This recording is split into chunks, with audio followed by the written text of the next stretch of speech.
Hello everyone, welcome to Omni Gyan. Omni Gyan में आप सब लोगों का बहुत स्वागत है। Today we will learn the yellow face written by Sir Arthur Conan Doyle, and this is a story which is included in the syllabus of class 9. And the story is little long actually. Story थोड़ा सा लंबा है, इसलिए मैंने दो parts में divide किया। I have divided the story into two parts. Part 1 we are going to learn today, and part 2 of the video I will explain in the next class. Okay, because the story is long also, story बहुत लंबा है and I need to explain you every detail from the story. Okay, so that is why this is part 1 of the video, so that you don't miss any detail. Alright, so let us just see the characters, their names, and their play in the story, their role in the story. Okay, their role in the story. So the first character that we have here is Sherlock Holmes, who is a famous detective. So he's a detective and the main character of the story. Sherlock Holmes is the detective and the main character of the story, and this is a detective story. Okay, ये जो है ये detective कहानी है. It is a detective story. आपको पता होगा what is a detective story, right? Say any crime happens, anything happens, and then a personal detective is hired, and then with his intellectuality, with his techniques of detection, he finds out the criminal, right? फिर हम लोग आते हैं दूसरे character पे. His name is doctor Watson. Doctor Watson is the narrator of the story.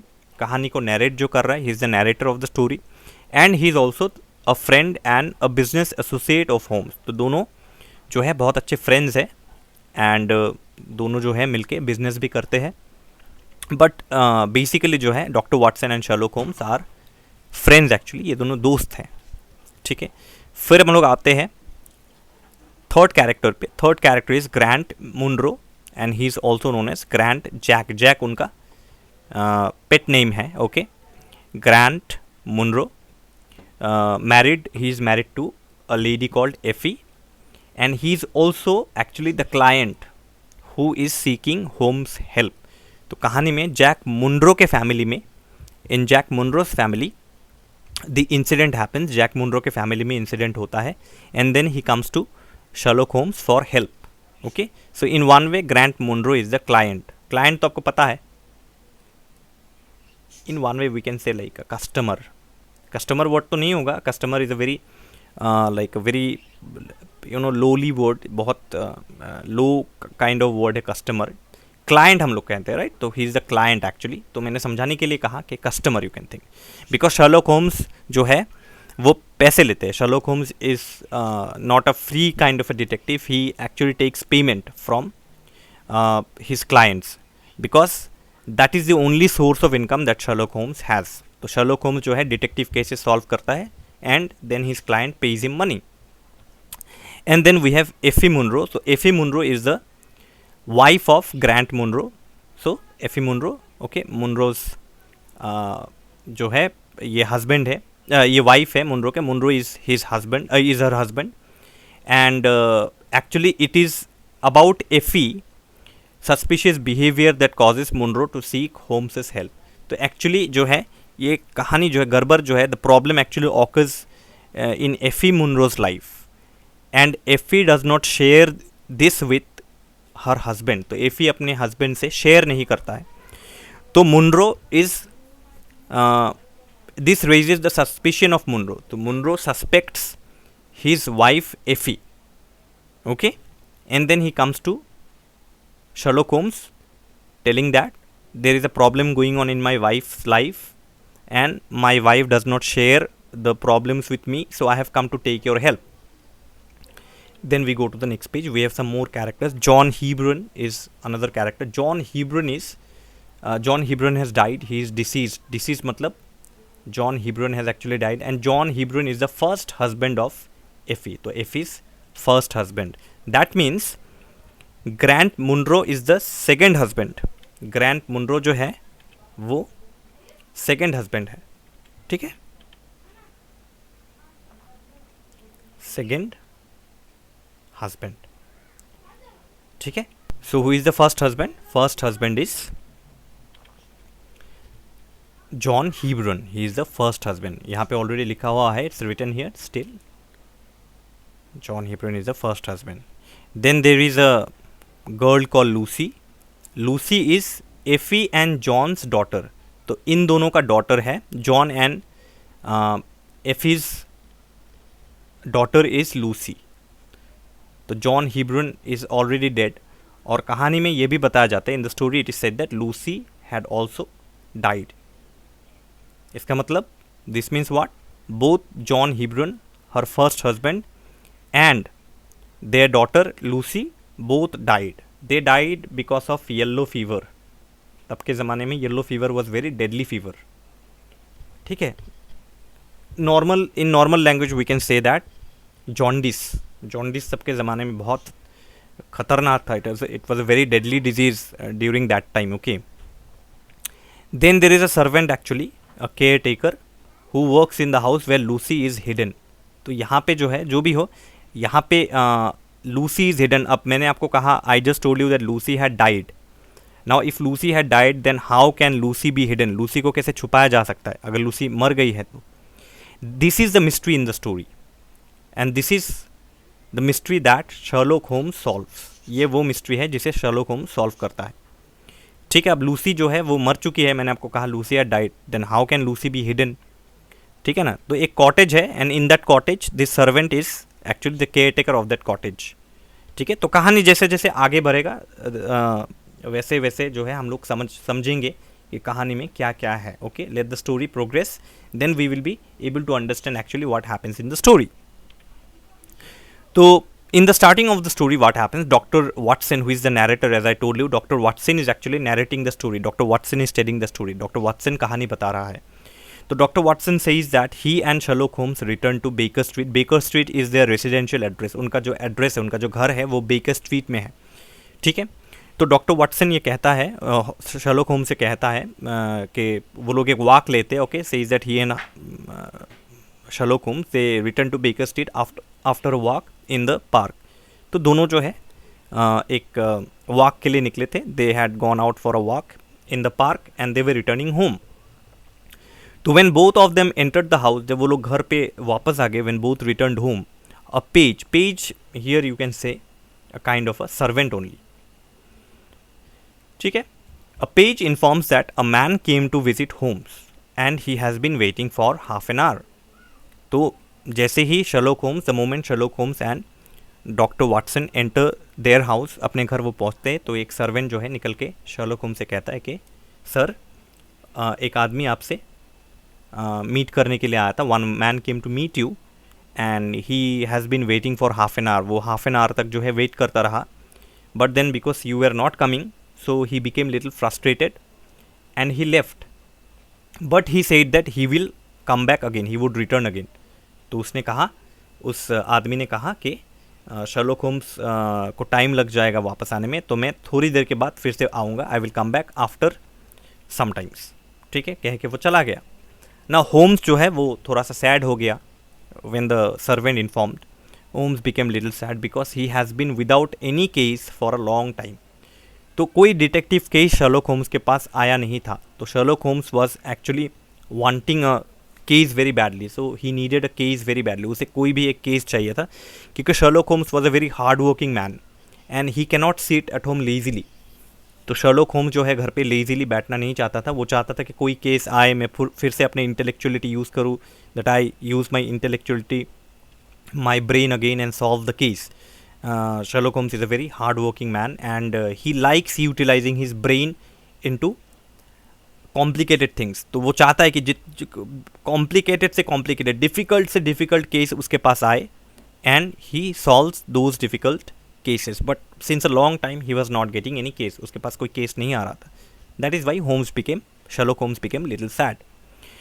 And then suddenly Holmes क्या देखता है टेबल पे. Holmes notices a smoking pipe on the table. Holmes ने सडनली देखा कि टेबल पे एक स्मोकिंग पाइप रखा हुआ है and he immediately observe that the man must have left it there. तो नेचुरली वो smoking pipe does not belong to Sherlock Holmes, neither does it belong to doctor Watson. किसी के पास, उन दोनों के पास तो ऐसा स्मोकिंग पाइप है नहीं. तो definitely that man must have left it there. वो जो आदमी आया था, तो वो आदमी ही वहाँ पे छोड़ के चला गया होगा वो smoking pipe. And Holmes looked at that pipe, Holmes ने उस पाइप की तरफ देखा और उस आदमी का पूरा कैरेक्टर बता दिया. This is the observation power of Holmes, कि वो किसी भी चीज़ को देख के उस आदमी के बारे में बता सकते हैं. Observation power. See you are carrying a pen and if Sherlock Holmes will look at your pen, he can tell your entire character, what is going on in your mind, if there is any trouble or whether you are happy. This is the observation power of Sherlock Holmes. तो जैसे ही Holmes ने उस pipe की तरफ देखा, he says that this man must have been disturbed in his mind. ये जो आदमी है जिसने ये पाइप छोड़ के चला गया, दिस मैन, उसके माइंड में बहुत टेंशन चल रहा होगा. This man must have been in huge tension, he must have been disturbed in his mind. ठीक है. तो डॉक्टर वाटसन पूछता है, how do you know, by simply by looking at the pipe, how can you say that this man must have a lot of tension in his mind. तुम कैसे बता सकते हो उस पाइप को देख के, तुमने तो उस आदमी को देखा भी नहीं, you never saw that person. तो होम्स ये कहता है कि Holmes tells more things about the man just by looking at the smoking pipe. सिर्फ वो स्मोकिंग पाइप देखते ही Holmes tells everything about that man. देखिए, Holmes never saw that man, he doesn't know how the man looks, but just by looking at the smoking pipe, he tells the entire character of this man. तो Holmes then begins. तो Holmes ने फिर Watson से कहा, Holmes tells Watson that this man values the pipe highly. तो Holmes जो है Watson से कहता है कि ये जो आदमी है जो ये पाइप छोड़ के गया, he values the pipe very highly. उसके लिए ये पाइप बहुत ही ज़्यादा वैल्यूएबल है, बहुत ही ज़्यादा इम्पॉर्टेंट है. क्यों? Because the original cost of the pipe would be only about 76 pence. तो जो original cost होगा उस पाइप का, that original cost would be around 76 pence. But see, this man had repaired the pipe twice. लेकिन इस आदमी ने जो है इस पाइप को, स्मोकिंग पाइप को 2 बार रिपेयर किया है. शायद टूट चुका होगा, it must have broken. 2 times this pipe must have broken. But this man, he repaired the pipe 2 times, twice. And each time it has been repaired with silver bands. Bands मतलब type of ribbon. ठीक है ना, type of very small kind of a ribbon, and that too silver ribbon, जो कि थोड़ा costly है. It is costly. So each time, the 2 bar he, both the times this man must have repaired this pipe with silver bands, silver ribbon. And इस process में, in this process, it has costed him more than the original price of the pipe. आपको समझ में आ रहा होगा. देखिए, 2 times he repaired the pipe with silver bands, and the amount that is spent in repairing, जो amount इस आदमी ने स्पेंड किया रिपेयरिंग में, अगर वो एक ओरिजिनल पाइप खरीद लेता, if he would have purchased an another pipe, it would have costed him less. तो रिपेयरिंग में ज़्यादा खर्चा हो गया. Say for example, you have a pen. I just give an example to explain you this. Okay, say you have a pen, and the cost of the pen is 10 rupees only. The cost of the pen is only 10 rupees. Now say the pen broke little bit. So what you did was that you put sellotape. So you had to purchase a sellotape. Sellotape costs 10 rupees. अच्छा वाला sellotape costs 10 rupees. Then you see again another time what happened. The cap of your pen again it broke. आपका जो pen का cap है वो फिर से टूट गया. तो आपने क्या किया? आपने गम खरीदा. You purchased Fevikwik from the market. That costed you another 10 rupees. Right? So 2 times you repaired your pen. And what is the original price of your pen? It is just 10 rupees. But now that you have repaired that pen, first of all you purchased sellotape. That sellotape costed you 10 rupees. Then again the cap of the pen broke, and then you purchased gum Fevikwik. That costed you another 10 rupees. So how much total amount you have spent in repairing your pen? 20 rupees.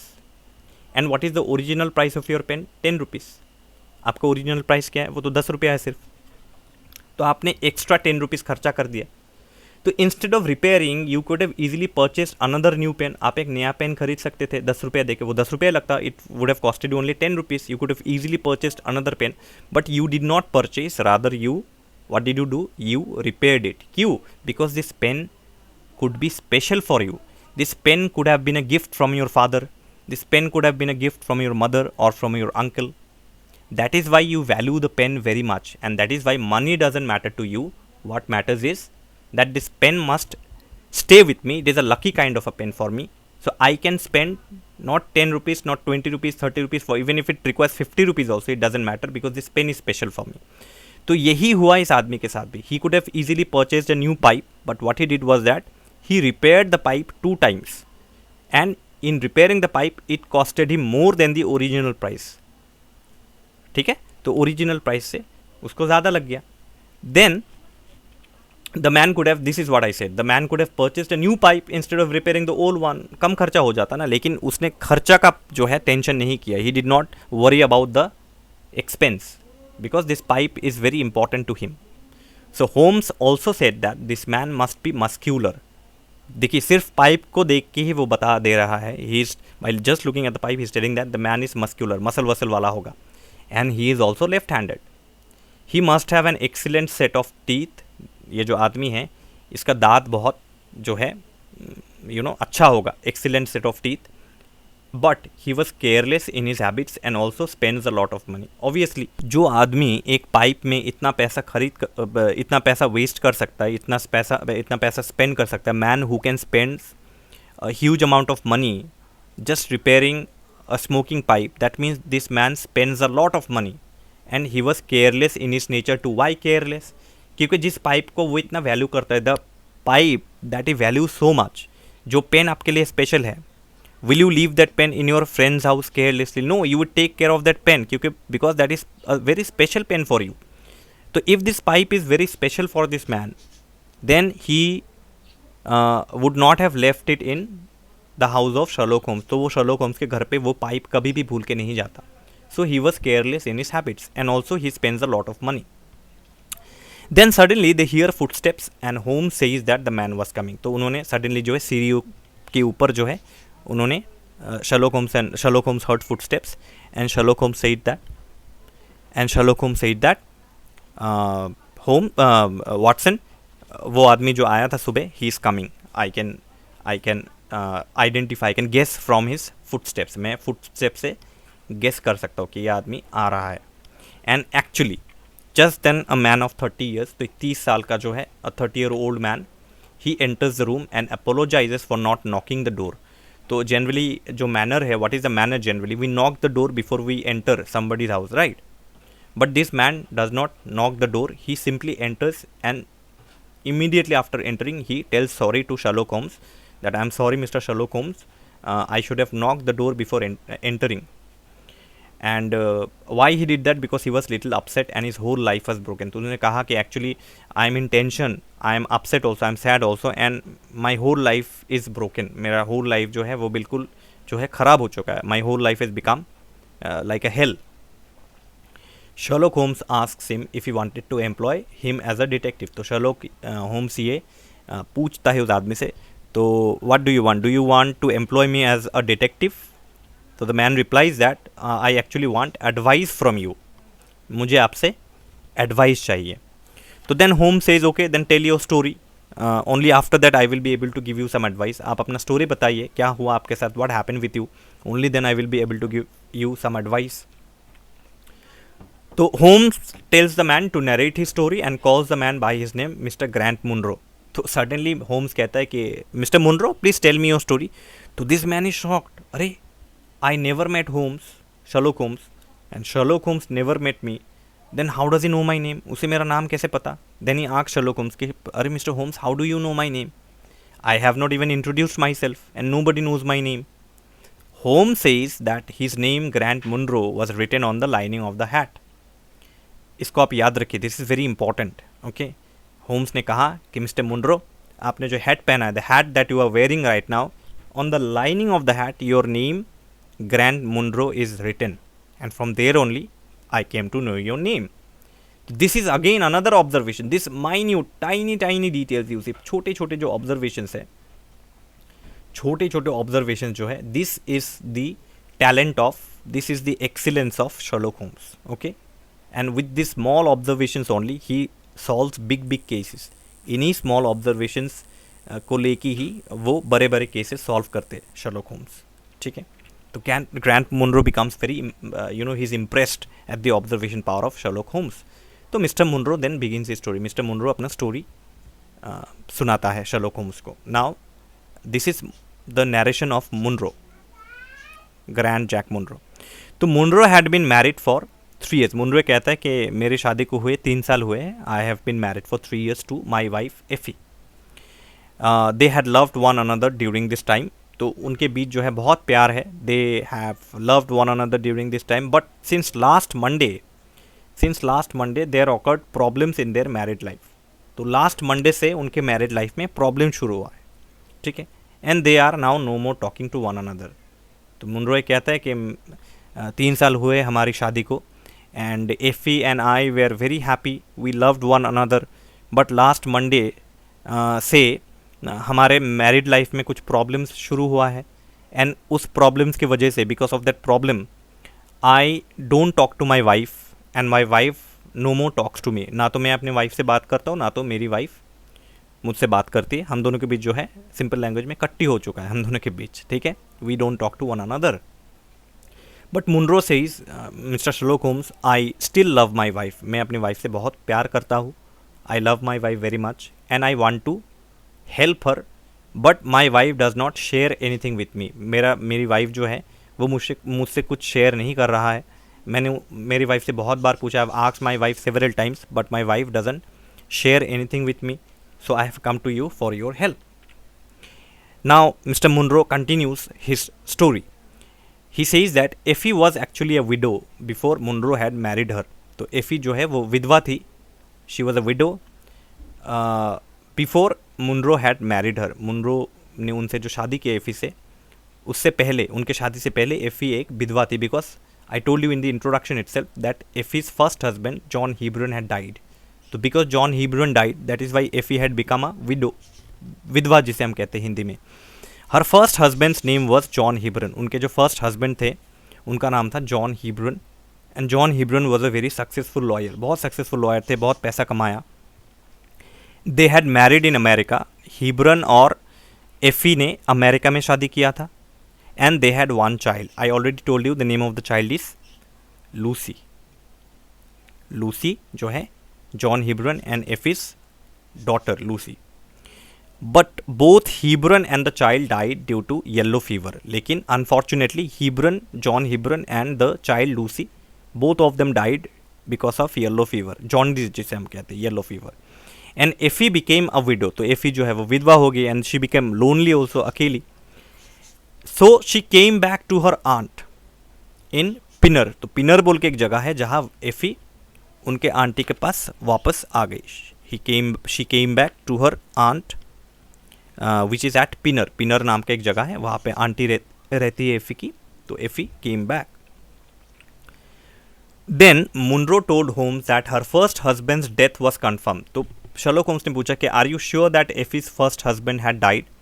तो Munro said yes, I am sure, I am 100% sure that her first husband had died because I have seen Hebron's death certificate. मैंने Hebron का death certificate खुद अपनी आंखों से देखा. I seen the death certificate of Hebron with my own eyes. तो Sherlock Holmes ने कहा ठीक है, it's okay, continue your story. Then again Munro begins. Hebron had left a sum of 4,500 pounds for Effie. ये भी आप याद रखिए. Remember this amount for choose the correct answer. Hebron said that, I am sorry, Munro said that Hebron had left, उनका जो first husband, एफीज first husband Hebron had left an amount of 4,500 pounds for Effie. मरने के बाद जो है ये पूरा पैसा, the whole money, Effie got the whole money. Effie को पूरा पैसा मिल गया. And after 6 months of her stay at Pinner, तो पिनर में, you remember Pinner, I just told you that in Pinner Effie's aunt lives. तो Effie came and started living with her aunt at Pinner. तो after 6 months of a stay at Pinner, Munro married her after few weeks later. Okay, यहाँ पे after नहीं होगा, हर few weeks letter. तो 6 months, 6 महीना जो है वो पिनर में रही अपने आंटी के साथ. और फिर कुछ हफ्ते बाद, after few weeks, Munro saw Effie, he fell in love with Effie and they both married happily. Alright. Now Munro says that I am a merchant, मैं एक बिजनेसमैन हूँ, I am a merchant, and both he and his wife Effie lives in a villa at Norbury. तो एक villa है, एक घर है बहुत बड़ा, वो नॉर्बरी में है, and both Munro and Effie they live there, and Munro is a businessman. Now near their house there was an inn, inn मतलब होटल, तो हमारे घर के पास एक होटल है, दो और घर है, there are two more houses near our house, and there was a single cottage, तो एक कॉटेज भी है, एक दूसरा घर भी है on the other side of the field, तो घर की दूसरी तरफ एक फील्ड है, तो फील्ड के दूसरी तरफ there is a cottage. Okay, Munro sometimes goes outside for business work but during summer season he stays at home. तो मुनरो कहता है कि मैं कभी कभी बिजनेस के सिलसिले में, because of business work I have to go out of Norbury sometimes, मुझे नॉर्बरी के बाहर कभी कभी जाना पड़ता है, लेकिन समर सीजन में इतना बिजनेस नहीं होता है। During summer season there is not much business, so I stay at home, तो मैं घर पे ही रहता हूँ क्योंकि ज़्यादा काम नहीं होता है, तो I stay at home with my wife. अब हिज वाइफ ट्रांसफर्ड ऑल हर प्रॉपर्टी, जो जितना पैसा मिला था फर्स्ट हस्बैंड से, जितना प्रॉपर्टी मिला था फर्स्ट हस्बैंड से, एफी ने वो पूरा पैसा अपने हस्बैंड, सेकंड हस्बैंड मुनरो के अकाउंट में ट्रांसफ़र कर दिया। ठीक है, तो एफी ने कहा कि एफी ने मुनरो से कहा कि I will transfer all my money to you, and Munro did not wanted to take the money, Munro did not wanted her to do so. Munro, grand Munro ने कहा कि नहीं नहीं Effie, this is your money, ये तुम्हारा पैसा है, तुम्हारे फर्स्ट हस्बैंड से तुमको मिला है, तो you keep this money with you only, this is your money, why are you transferring. But no, Effie ने कहा no no no, you are my husband, I love you, I respect you very much, so the money is of no use to me, so you keep the money with you only. तो बहुत ज़ोर ज़बरदस्ती के बाद, after much insisting much, Munro also agreed, Munro ने कहा चलिए चलो ठीक है, I will keep your money safe with me only. तो उस टाइम एफे ने कहा था, हंस के कहा था, jokingly she said that, so you are my banker now. हम लोग बैंक में जैसे पैसे डिपॉजिट रखते, we deposit our money in the bank, तो in one way Munro was actually a banker who kept Effie's money deposited with him। तो मजाक मजाक में एफी ने कहा कि यू आर माई बैंकर, तुम जो है हो मेरे बैंकर हो। लेकिन आफ्टर अराउंड 6 वीक्स, इसका मतलब 1.5 महीना, 4 वीक्स इज़ 1 मंथ, सो 6 वीक्स इज़ 1.5 मंथ, तो 1.5 मंथ पहले, 6 weeks ago, my wife came to me and asked for 100 pounds. तो 6 हफ्ता पहले मेरी बीवी मेरे पास आई और मुझसे 100 पाउंड्स उसने मांगा।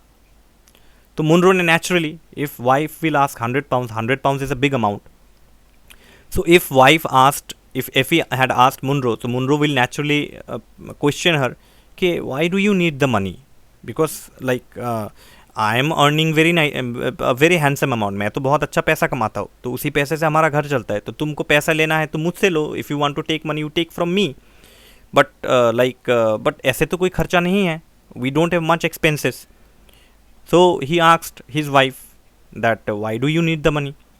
Now his wife said jokingly, Effie ने जोकिंगली क्या कहा कि Munro, you are my banker, remember that I told you that you are my banker, I have deposited money in your I have deposited my money to you, so you are my banker, and bankers never ask questions, banker तो कभी नहीं पूछेंगे तो तुमको पैसा क्यों चाहिए, say you deposit your money in the bank, tomorrow if you go to, today we have ATM facilities and all, but say for example you go to the bank to withdraw little amount of money, आपको पैसे की ज़रूरत है, आप bank गए to withdraw little amount of money, will the bank people ask you, why do you need the money? No, that is my personal thing.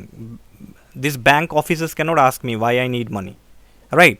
So in the same way, Effie said jokingly, kya Munro, you are my banker, and bankers don't ask questions, I need the money, so you give the money without any questions, question मत पूछो, तुम तो मेरे banker हो।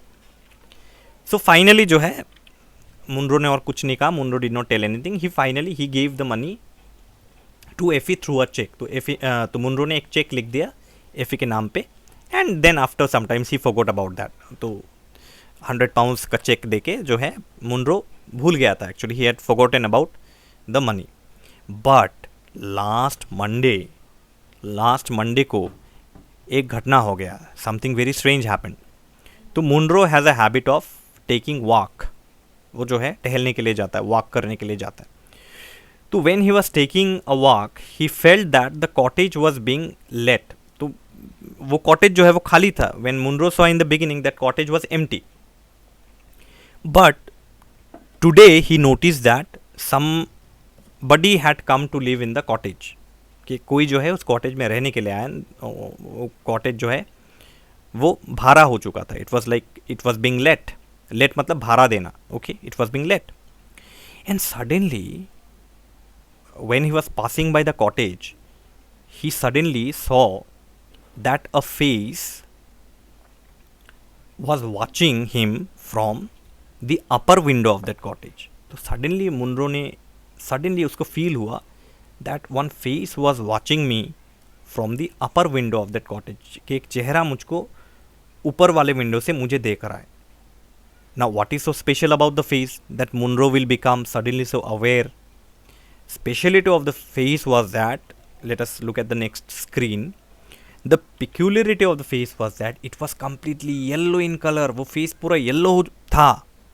तो Munro became completely frightened and he considered the face as inhuman and unnatural.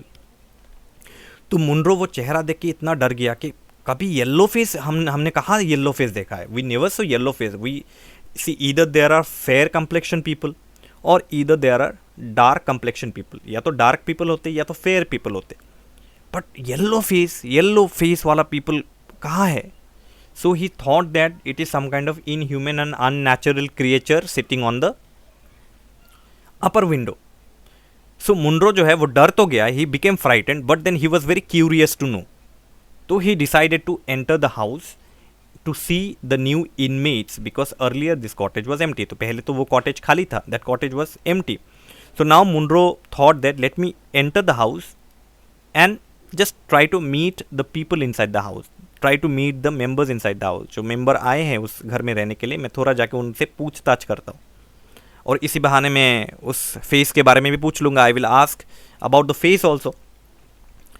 But Mr. Munro, he knocked the door and an old woman came out and opened the door. तो Mr. Munro ने जैसे ही दरवाज़ा knock किया, एक बूढ़ी औरत, one old woman came out and she opened the door. उसने दरवाज़ा खोला.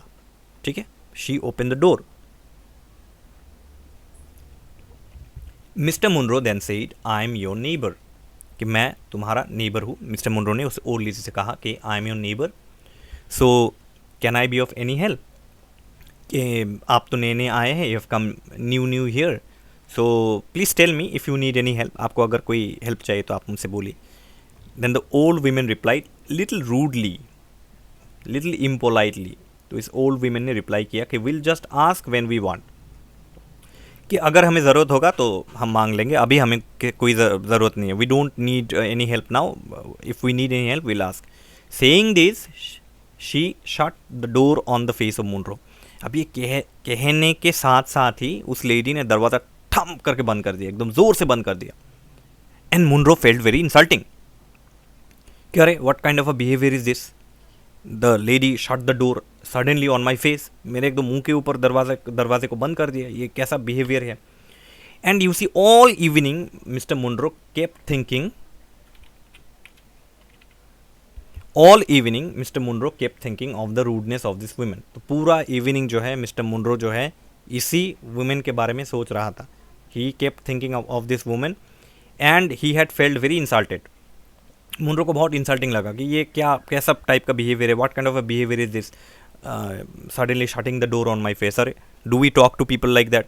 No manners at all, mannerless lady. And he kept thinking. Then he came home. He even shared the incident with his wife, but she did not reply anything. तो उसके wife ने कोई reaction नहीं दिया, एफी ने कोई रिएक्शन नहीं दिया. जब मुनरो आया और कहा कि अरे आज पता है मैं तो उस घर में गया था, today I went to that house, I knock the door, one lady came out, one old women came out and she insulted me in this way. And Effie did not give any reaction. तो Effie ने कोई reaction नहीं दिया इस चीज़ पे. And that very night a peculiar incident happen. उस रात को एक बहुत पिक्यूलियर इंसिडेंट हुआ. अब वो क्या इंसिडेंट है हम लोग देखेंगे. देखिए, mister Munro suddenly felt that his wife had dressed herself. तो एक रात को mister Munro was sleeping on the bed. It was late at night, बहुत रात हो चुका था. Mister Munro after the dinner विनर हो चुका था और मिस्टर मुनरो जो है वो सो रहा था. And Effie was also sleeping. But suddenly Mr. Munro, he felt that his wife was putting her dress and in such a way as if she was about to go out. तो mister Munro pretended to sleep. Mister Munro ने कहा कि नहीं मैं सोने की. He was acting to sleep but he was not asleep actually. He was acting to be. He was pretending that he was sleeping. She was looking very nervous. तो mister Munro he opened his eyes little bit, not much. उसने अपना आँख थोड़ा खोला और एफी की तरफ देखा. एफी ने नहीं देखा. Effie did not see Munro, but he saw Effie that she was looking very nervous. Her face had turned pale. उसका चेहरे का कलर जो है, रंग जो है वो उड़ चुका था. Her face had turned pale and mister Munro was closing his eyes.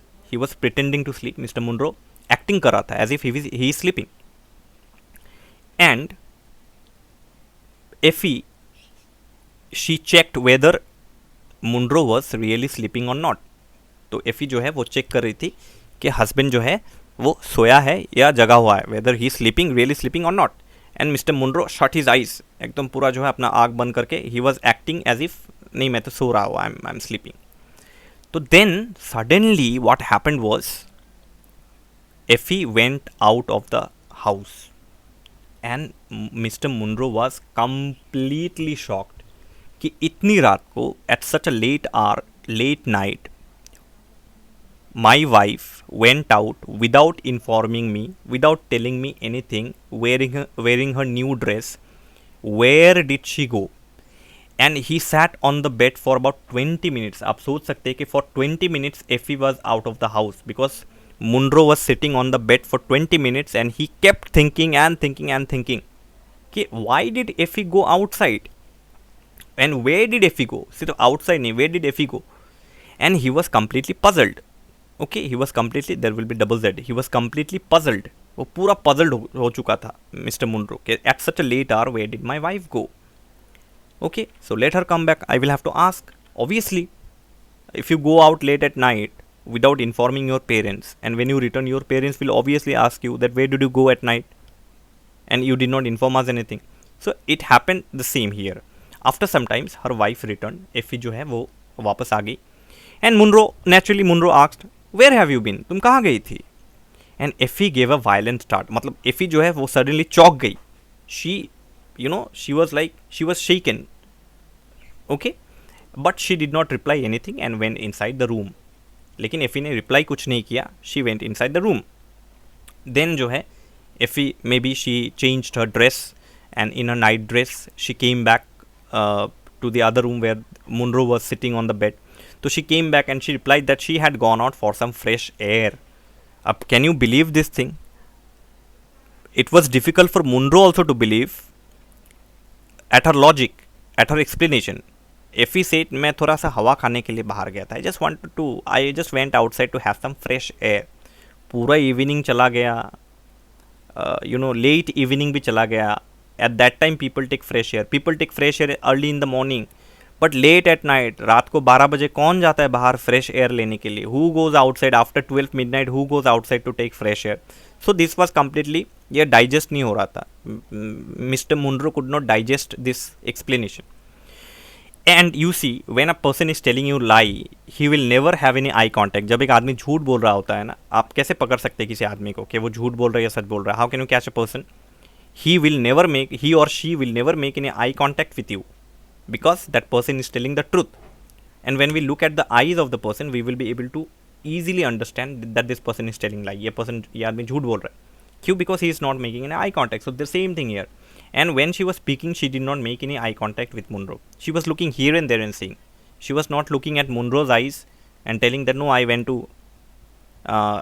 out to have some fresh air. So in one way, Effie जो है वो कॉन्फिडेंटली नहीं बोल रहा था. Effie was not confident while speaking, क्योंकि झूठ जो है lies was not confident. I am sorry, Effie was not confident. तो अब देखिए कि कोई अगर झूठ बोलता है ना, somebody tells a lie, he will not be confident. he will tell lies, he or she will tell lies, but not confidently.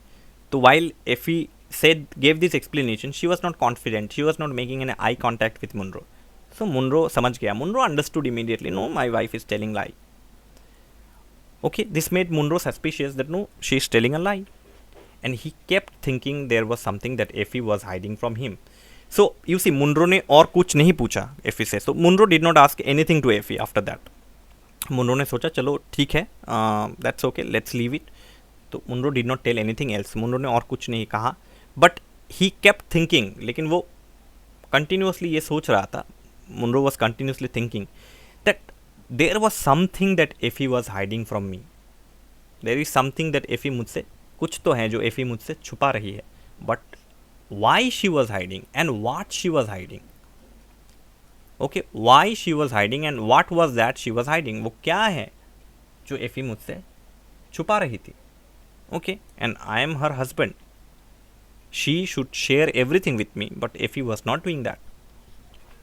So anyways, Munro was not, actually he was very tensed, so he did not go to the city that day for his business work as he was too disturbed. तो वो mind में बहुत disturb था because of Effie's behavior. Munro was very much disturbed, so he did not go to the city that day. And on the breakfast table also they did not talk to one another. So breakfast table में भी दोनों एक दूसरे से जो है ज़्यादा बात नहीं कर रहे थे. They were not talking to one another most of the time. ठीक है. Now after having breakfast, Munro thought that no, let me go out and just have a walk. Why? Because I'll feel fresh. मैं एक walk लेके आऊँगा, दिमाग में tension भी, there's tension in my mind also. So if I take a walk, maybe my mind will become fresh. So he went out. But after some times he returned, and he returned by 1 o'clock. तो वो सुबह को निकला और 1 बजे के अंदर अंदर he returned back. But before, when he was passing by the cottage, जैसे ही वो cottage के सामने आया, when he came in front of the cottage, he saw something that made him completely shocked. उसने ऐसा देखा, ऐसा कुछ देखा कि Mr. Munro became completely shocked. And you know what he saw? उसने क्या देखा? Just he was about to pass by the cottage, he saw his wife coming out of the cottage. अब देखिए, just he was about to pass by the cottage, जैसे वो cottage के पास से गुजर रहा था, उसने देखा कि उसका खुद का wife, his own wife Effie, was coming out of the cottage. Now in that cottage, Munro does not know anybody. The cottage people does not know Munro and his family. How come Effie was coming out of the cottage? So Effie also saw Munro in front of her. तो Effie जैसे ही Effie बाहर निकली, Effie ने भी देख लिया Munro को एकदम बीचों बीच. In the just as she came out of the cottage, Munro को एकदम सामने देख लिया. And she became extremely nervous. Obviously, she became extremely nervous because she had never spoken anything about the cottage people. ठीक है ना? अगर वो कॉटेज में किसी को जानती है, इफ़ से for example if Effie knows somebody in the cottage, then Effie should have shared this with Munro कि उस कॉटेज में तो मेरा जान पहचान वाला कोई रहने आया. ऐसा होता है ना, शेयर करते. But Effie did not tell anything. So Munro became very angry. He was red with anger. पूरा लाल हो चुका था Munro गुस्से में. And she wanted to go back inside the cottage. So Effie जो है बहुत घबरा गई थी. Effie was so nervous that Effie wanted to go back inside the cottage. तो Effie फिर से कॉटेज के अंदर घुस जाना चाहती थी मुनरो से बचने के लिए, मुनरो के गुस्से से बचने के लिए, in order to escape from Munro's anger, her husband's anger. But she came forward to Munro. But अब क्या करती? अब again if she will go inside the cottage, then Munro will also go inside the cottage and there will be hangama there. There will lot of quarrels, arguments there inside. So Effie came to Munro. तो Effie Munro के पास आई. Effie came to Munro. ठीक है. तो यहाँ तक अब Effie came to Munro. Now what will Effie tell Munro? What excuse will Effie give Munro? See, the other night, the previous night, Effie had given one excuse that I had gone out to take fresh air. But today, what excuse, what bahana will Effie give? Right? So all these answers will be all the answers for these questions will be given in the part 2 and final part of the video. Okay, so here you just study your textbook and try to understand the story, read the lines very properly. I have included all the informations. I could have made the video full video, but the video would have become very longer. It would have been very boring for you also. So I decided to make the video into 2 parts so that you understand the lesson very nicely, you understand the story very nicely. Okay, so that's all from me for today. If you have liked this part 1 of the video, please subscribe to the channel, like and share my video. That's all from me for today, with love from OmniGyan, and thank you so much for watching the video, and all the best.